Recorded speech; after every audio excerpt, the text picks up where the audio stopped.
Bismillahirrahmanirrahim. Assalamualaikum warahmatullahi wabarakatuh.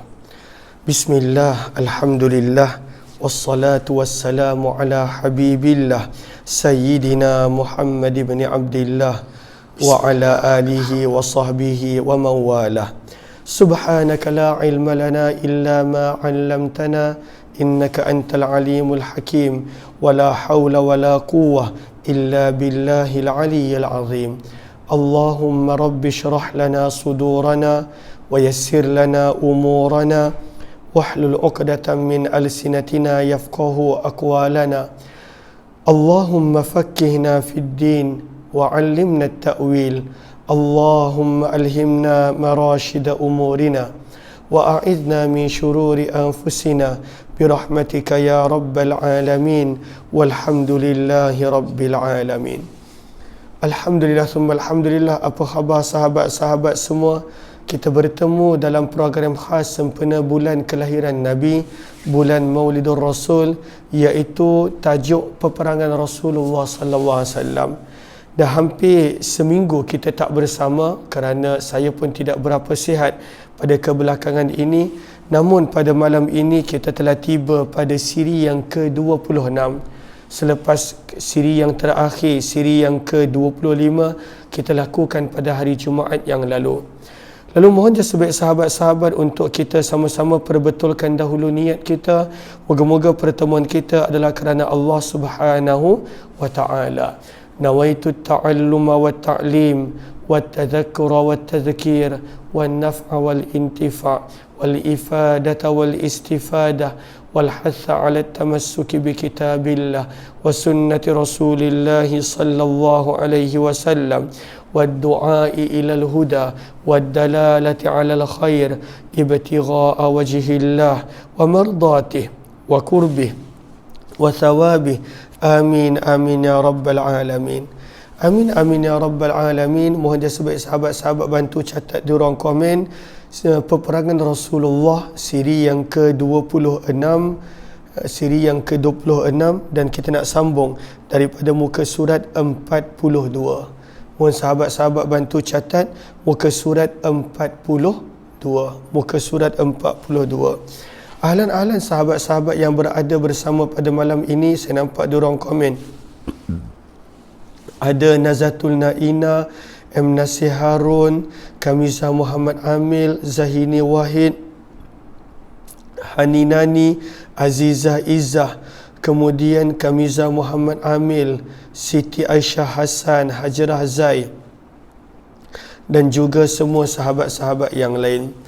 Lalu jom kita lihat muka surat yang ke-42. Saya mohon maaf jika suara saya perlahan sebab memang tonsil saya bengkak, lalu tak boleh bercakap dengan terlalu menekan ataupun kuat.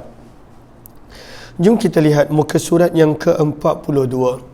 Ini adalah peristiwa yang berlaku pada tahun yang kedua Hijrah.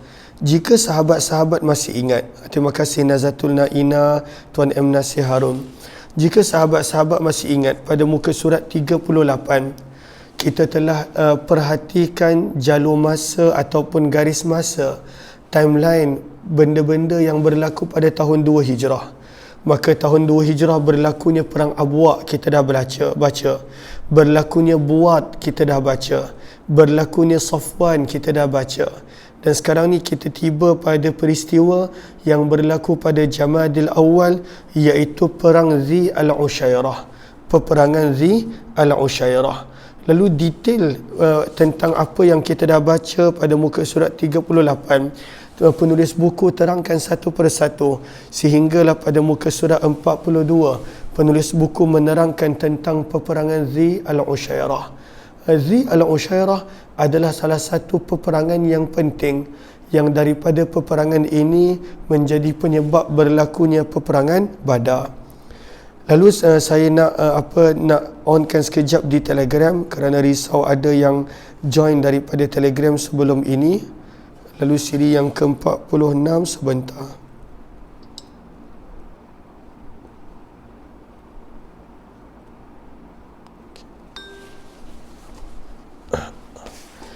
Maka kata penulis buku, pada Jamadil Awal, Lalu Jamadil Awal adalah bulan yang keberapa?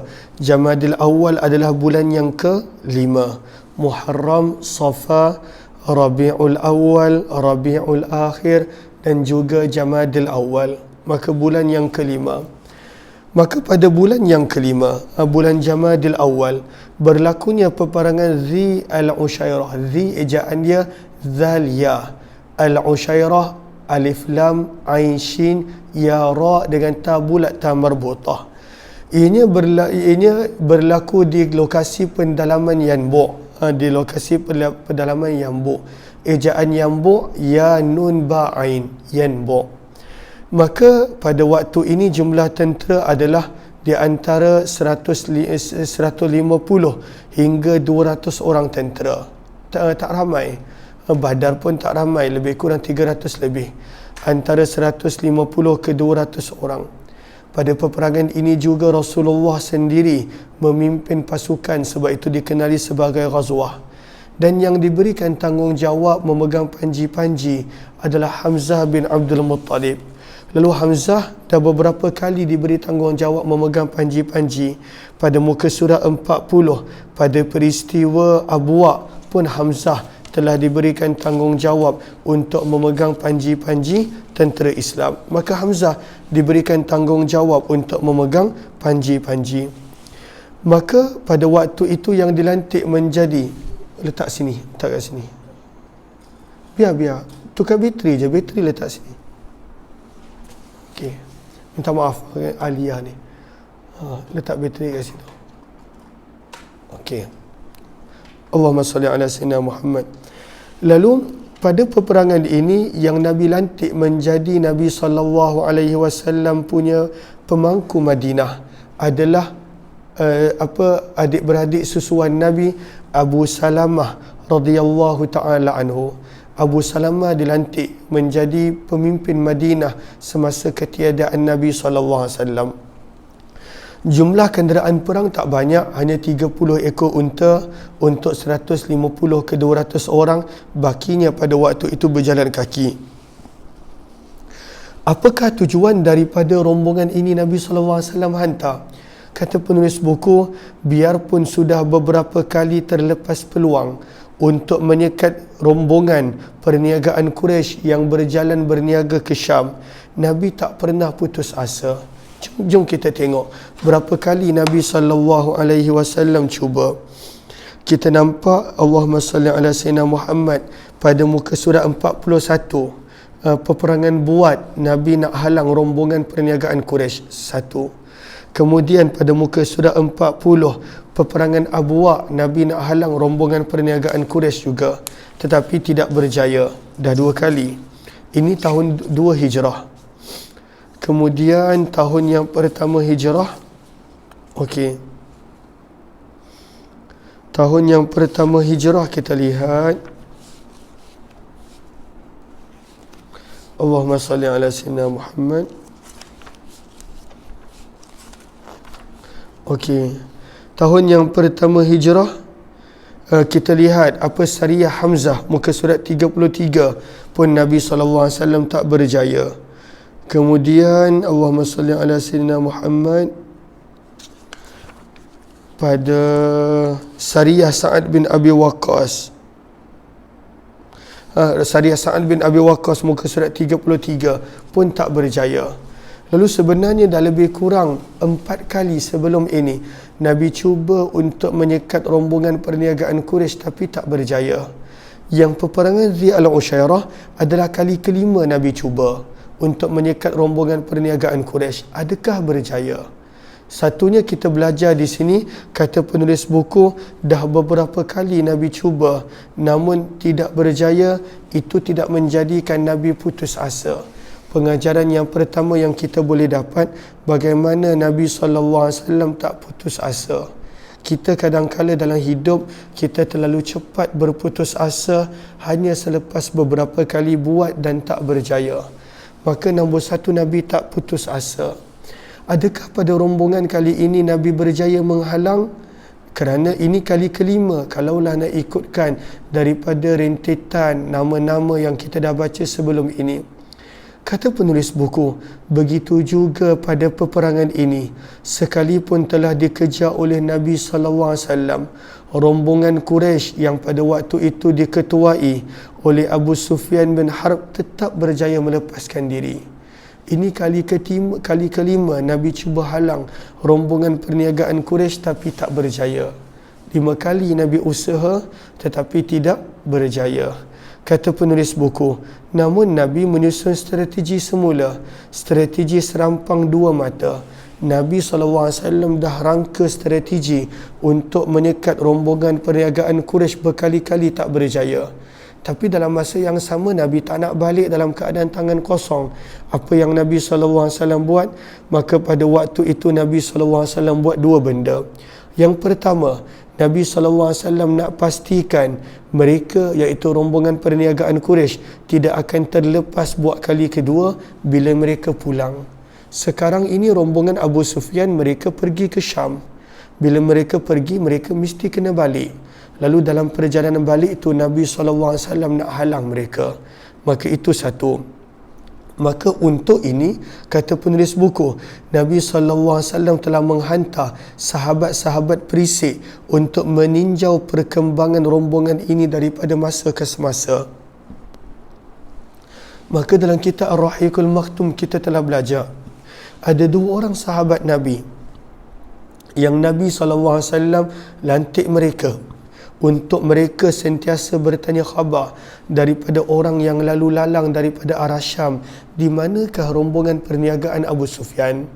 Maka ini yang berlaku, Nabi letak 2 orang sahabat perisik supaya dapatkan maklumat yang sebenar bilakah rombongan perniagaan Abu Sufyan akan balik.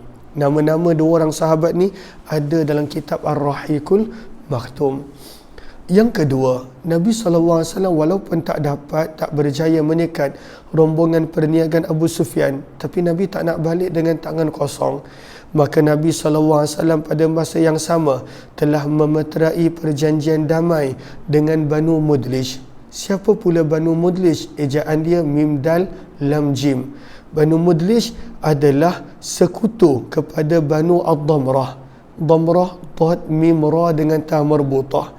Siapa pula Banu Damrah? Banu Damrah kita telah baca pada muka surat 40. Pada muka surat 40 kita dah belajar yang mana Nabi SAW cuba menghalang rombongan pada waktu itu perniagaan Quraisy tak berjaya. Nabi buat perjanjian damai dengan Banu Damrah. Kemudian pada peristiwa kali ini Nabi buat pula perjanjian damai dengan Banu Mudlij. Kata penulis buku, hakikatnya daripada peperangan Dhi al-Ushairah yang kita baca pada muka surat 42, inilah permulaan kepada peperangan Badar. Peperangan Badar berlaku rentetan daripada peristiwa peperangan Dhul Ushairah. Nanti bila kita baca berterusan kita akan faham. Kemudian penulis buku bawakan tentang gambaran pakaian tentera Islam. Lalu tentera Islam mereka ada pakaian mereka, dan itulah pakaian yang juga diguna pakai oleh orang-orang ketika mana berperang pada waktu itu.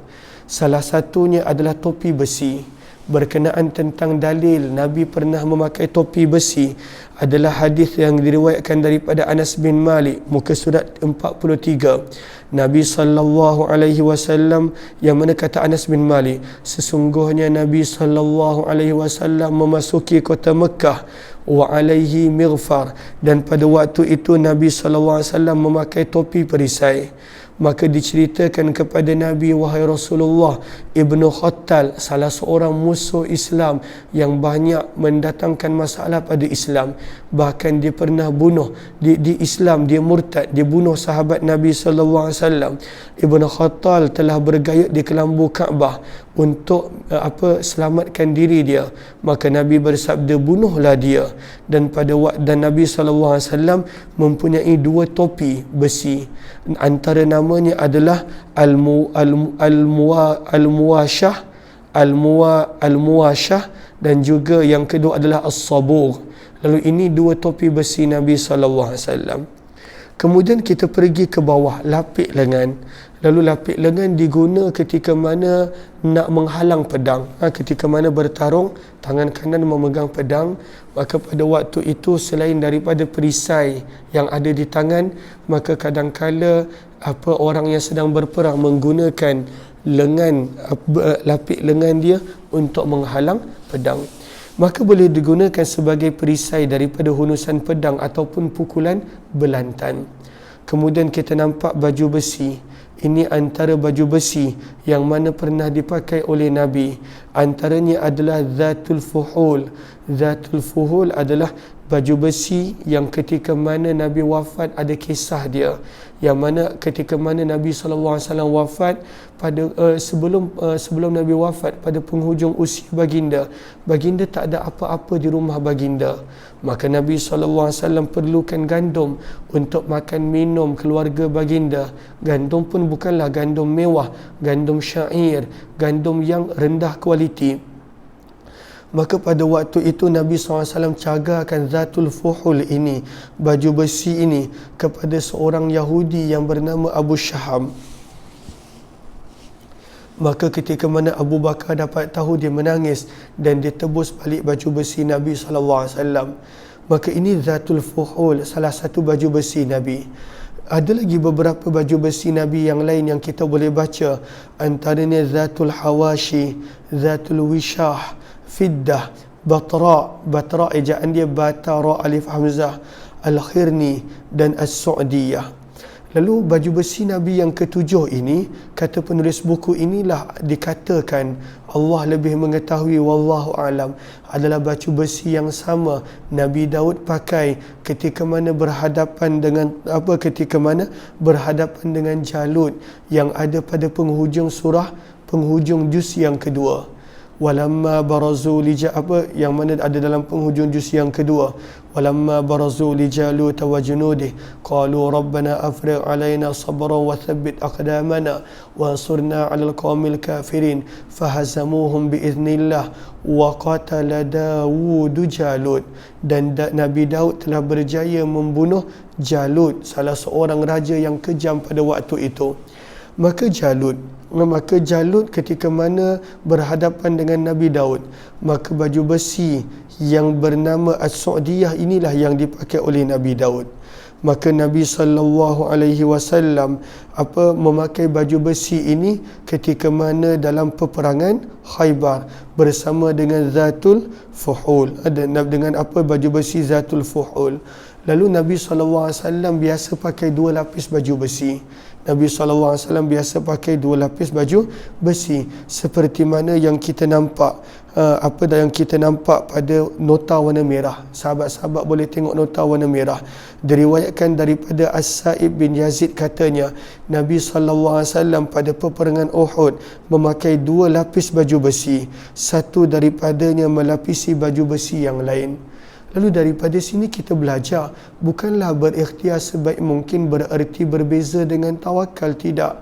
Berikhtiar sebaik mungkin bukanlah dikatakan penghalang kepada tawakal. Banyak orang sangka bila Nabi SAW perang, Nabi tak pakai apa-apa, Nabi tak ada senjata. Tidak, Nabi ikhtiar sebaik mungkin. Nabi pakai dua lapis baju besi. Dalam perang Uhud itu dari riwayat yang sangat jelas. Begitu juga dalam riwayat-riwayat yang lain, dua lapis baju besi. Orang selalunya pakai satu, Nabi SAW pakai dua. Adakah bererti Nabi tidak tawakal? Tidak. Dan itulah maksud tawakal yang sebenar. Maksud tawakal yang sebenar adalah berusaha, berikhtiar sebaik mungkin, dan pada waktu itu berserah natijah dan keputusan daripada ikhtiar, daripada usaha tersebut kepada Allah. Itulah maksud tawakal.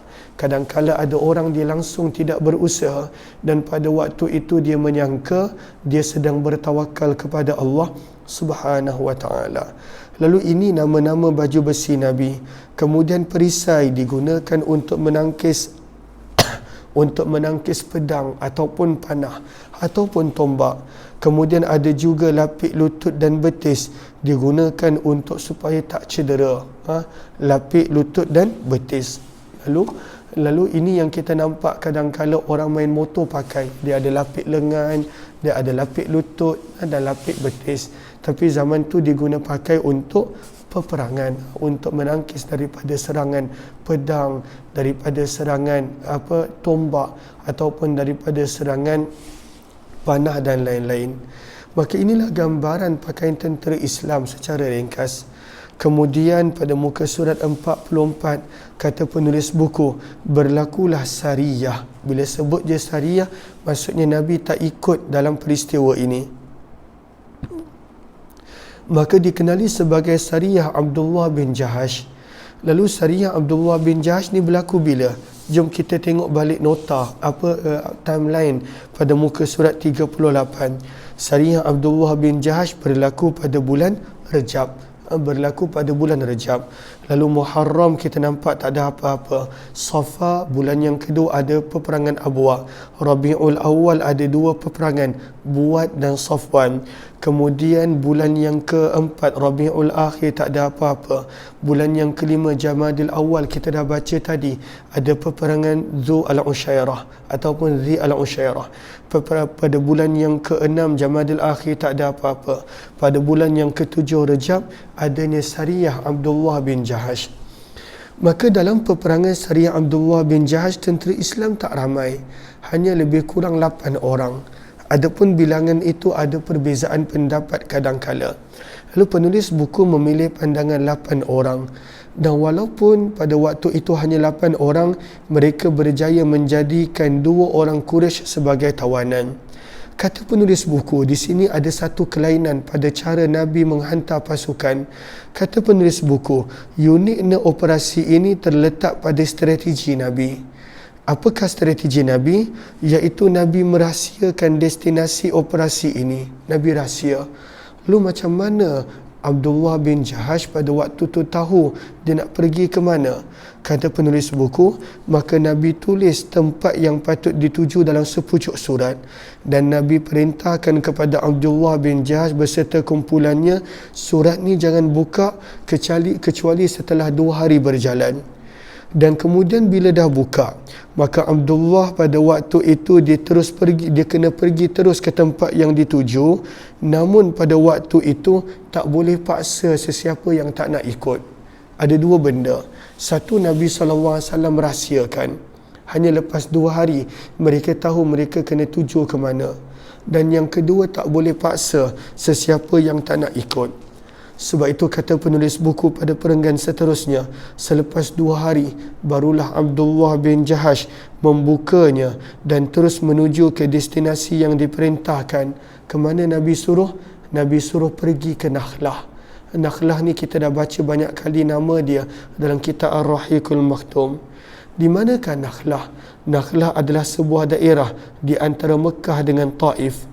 Dalam surat tersebut, Nabi juga melarang Abdullah bin Jahash daripada memaksa ahli rombongannya untuk meneruskan operasi sekiranya mereka tak mahu. Lalu siapa yang tak mahu, dia boleh patah balik ke Madinah. Maka Nabi SAW hanya hantar 8 orang sahabat, tak banyak. 8 orang, mereka pada awalnya tak tahu nak ke mana dan mereka ada pilihan kalau mereka nak patah balik. Lalu apakah tujuan daripada operasi ini? Kata penulis buku, operasi ini bertujuan untuk memantau. Satu, memantau, menyiasat segala aktiviti yang dilakukan oleh rombongan perniagaan Quraisy. Apa yang mereka buat, ke mana mereka pergi, siapakah yang bawa perniagaan mereka, apakah keuntungan mereka dan lain-lain. Lalu rombongan ini adalah sekadar rombongan peninjau, rombongan pemantau, sebab itu jumlah mereka tak besar. Sebab itu Nabi rahsiakan operasi mereka dan mereka kena pulang laporkan kepada Nabi. Kata penulis buku, semua sahabat bersetuju untuk teruskan perjalanan ke Nakhlah. Namun di tengah perjalanan, 2 orang sahabat pada waktu itu ada masalah. Unta mereka pada waktu itu telah hilang dan mereka ketika mana mencari telah tertinggal dan terpisah daripada rombongan. Siapakah 2 orang sahabat ini? Utbah bin Ghazwan dan Sa'ad bin Abi Waqqas. maka bergerak pergi hanya 6 orang. Daripada 8 hanya 6 orang, baki lagi 2 orang. Pada waktu itu mereka tersesat dan mereka terpisah daripada rombongan.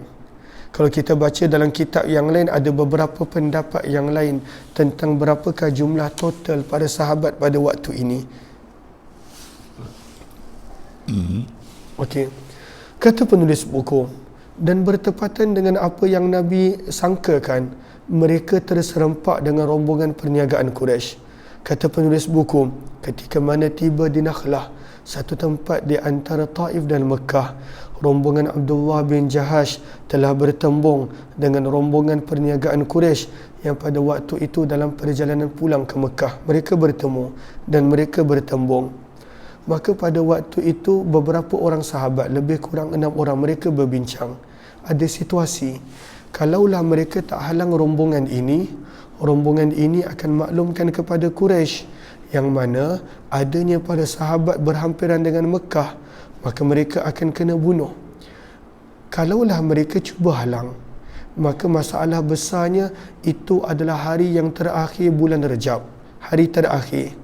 Dan bulan Rejab adalah bulan yang mana diharamkan berperang, dan itu merupakan kepercayaan masyarakat Arab yang mana diharamkan berperang pada bulan Rejab. Mereka tak berperang pada bulan Rejab.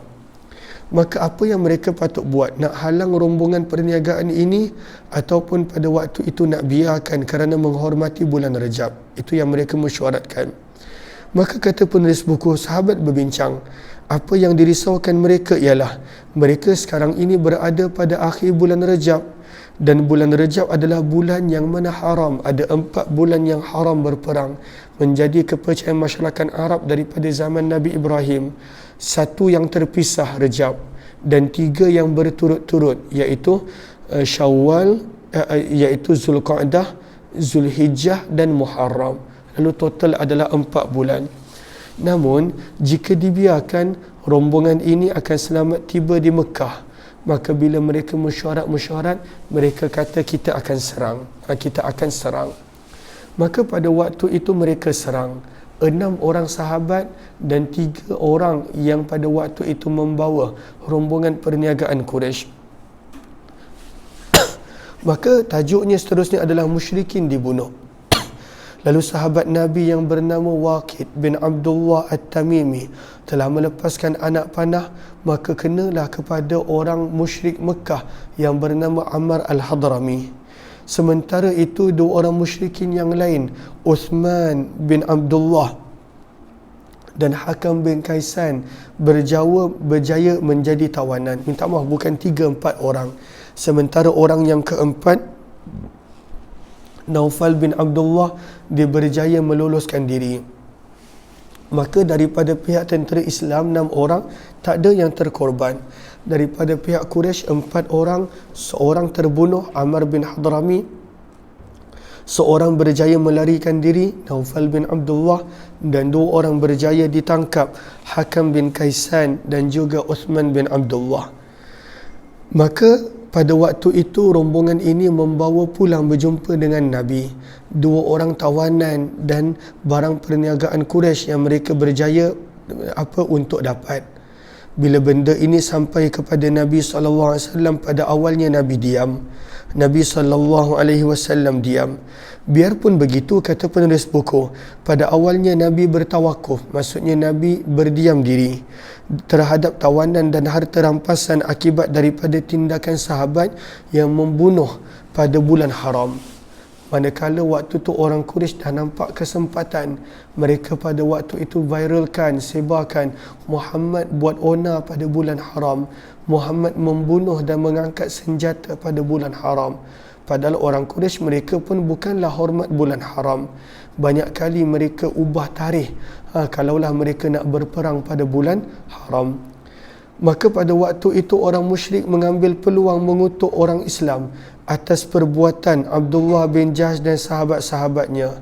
Maka Allah turunkan ayat yang ada pada surah Al-Baqarah, ayat yang ke-217, yang mana kita boleh nampak pada muka surat 45, Firman Allah Subhanahu wa taala, yas'alunaka 'anil syahril harami qitalin fihi qul qitalun fihi kabir wa saddun 'an sabilillahi wa kufrun bihi wal masjidil haram wa ikhraju ahlihi minhu akbaru 'indallah wal fitnatu akbaru minal qatl wa la yazaluna yuqatilunakum hatta yaruddukum عن دينكم إن استطاعوا ومن يرتد منكم عن دينه فيمت وهو كافر فأولئك حبطت أعمالهم في الدنيا والآخرة وأولئك أصحاب النار هم فيها خالدون.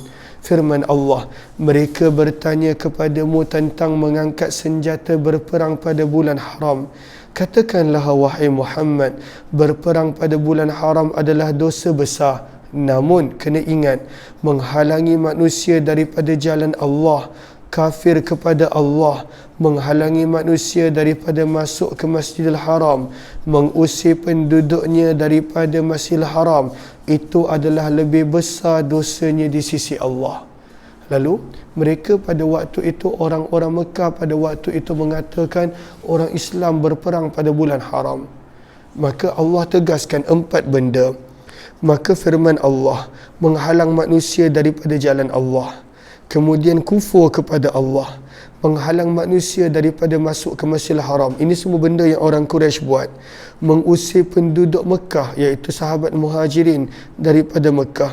Ini semua dosa di sisi Allah lebih besar daripada berperang pada bulan haram.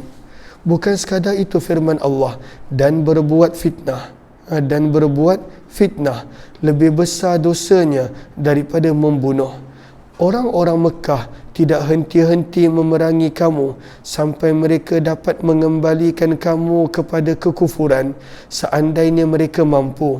Lalu sesiapa yang murtad antara kamu daripada agamanya, lalu dia mati dalam keadaan kufur, maka mereka itulah yang sia-sia amalannya di dunia dan akhirat, dan mereka itulah penghuni neraka, kekal selama-lamanya dalam neraka. Maka ayat ini menjadi jawapan kepada apa yang orang Quraisy cuba untuk kutuk kepada Abdullah bin Jahash. Allah Subhanahu wa taala lebih mengutuk perbuatan mereka yang menyakiti umat Islam. Kata penulis buku, maka sementara itu Sa'ad bin Abi Waqqas dan Utbah bin Ghazwan yang tak sempat bersama kerana tersesat dan tertinggal, maka pada waktu itu mereka dapat kembali ke Madinah dan juga pulang dengan selamat. Kata penulis buku, orang Quraisy datang menuntut tebusan. Kata penulis buku, lalu orang Quraisy telah datang kepada Nabi untuk menebus 2 orang yang kena tawan, Uthman bin Abdullah dan Hakam bin Kaisan. Namun dengan izin Allah, maka pada waktu itu, Allahumma salli ala sayyidina Muhammad, dalam masa yang sama umat Islam sedang tunggu 2 orang sahabat, iaitu Sa'ad bin Abi Waqqas dan Utbah bin Ghazwan. Tidak berapa lama selepas itu, kedua-dua sahabat Nabi ini pulang dalam keadaan selamat. Maka barulah Nabi SAW pulangkan tawanan-tawanan tadi. Daripada 2 orang tawanan, Abdullah bin Salih, dan juga daripada 2 orang tawanan, Uthman bin Abdullah dan Hakam bin Kaisan, hanya seorang je yang nak balik ke Mekah. Kenapa? Sebab lagi seorang, Hakam bin Kaisan, telah masuk Islam. Maka pada waktu itu Hakam bin Kaisan memilih untuk masuk Islam, dan dia nak tinggal di Madinah terus bersama dengan Nabi. Masya Allah, daripada seorang tawanan menjadi seorang sahabat, daripada seorang musyrik Mekah menjadi pada waktu itu sahabat Nabi SAW, dan terus buat keputusan nak tinggal di Madinah. Sementara sahabat yang pada waktu itu sementara orang Mekah yang pada waktu itu telah terbunuh, Amr al-Hadrami, kata penulis buku, maka Nabi telah membayar diyah pampasan kepada keluarga Amr al-Hadrami yang telah dibunuh pada bulan Rajab. Nabi bayar pampasan sebab tak sepatutnya dia dibunuh. Nabi bayar diyat, Nabi bayar pampasan, dan diyat pada waktu itu adalah 100 ekor unta. Jom kita lihat kronologi di bawah, di muka surat bawah, muka surat 44. Lalu nombor 1 kita nampak Nabi tulis surat kepada Abdullah bin Jahash yang hanya boleh dibuka selepas 2 hari perjalanan. Nombor 2, selepas daripada 2 hari, barulah Nabi maklumkan tempat yang dia kena pergi adalah Nakhlah di antara Mekah dan Taif. Kemudian kronologi yang ketiga, 2 orang sahabat tersesat dan tak dapat bersama. Itulah Sa'ad bin Abi Waqqas dan juga Utbah bin Ghazwan. Yang keempat, para sahabat bertemu dengan rombongan perniagaan Quraisy yang pada waktu itu Nabi jangkakan, dan pada waktu itu mereka bermesyuarat dan mereka buat keputusan untuk menyerang rombongan tersebut. Yang kelima, lalu salah seorang sahabat Waqid bin Abdullah At-Tamimi telah memanah akan Ammar bin Al-Hadrami dan 2 orang menjadi tawanan, sementara seorang daripada kalangan rombongan Quraisy itu telah berjaya melepaskan diri. Yang keenam, orang Quraisy mengejek, memviralkan, mengutukkan peristiwa ini kerana ia berlaku pada bulan haram, namun Nabi merestuinya setelah turunnya ayat 217 yang mengecam orang Quraisy lebih banyak melakukan perbuatan terkutuk berbanding daripada apa yang umat Islam lakukan. Kemudian yang ketujuh, orang Quraisy mula menebus tawanan, 2 orang tawanan, tapi hanya seorang yang berjaya mereka tebus kerana seorang lagi tak nak balik ke Mekah, iaitu Hakam bin Kaisan, dan dia nak duduk terus di Madinah, sementara Nabi untuk orang yang sahabat bunuh iaitu Ammar bin Al-Hadrami, Nabi perintahkan agar diyah dibayar 100 ekor unta. Yang ke-8, Sa'ad bin Abi Waqqas dan Utbah bin Ghazwan berjaya kembali ke Madinah dengan selamat. Seterusnya, pada muka surat yang ke-46, peristiwa peralihan kiblah yang berlaku pada bulan Rajab, insya-Allah kita akan sambung esok. Terima kasih kepada sahabat-sahabat yang bersama. Mudah-mudahan adanya manfaat, insya-Allah. Kita jumpa lagi pada pertemuan berikut. Amin ya rabbal alamin. Kepada yang ingin untuk membuat pembelian kitab peperangan Rasulullah, boleh sahaja tekan link yang berada di ruang komen. Insya-Allah. Jumpa lagi.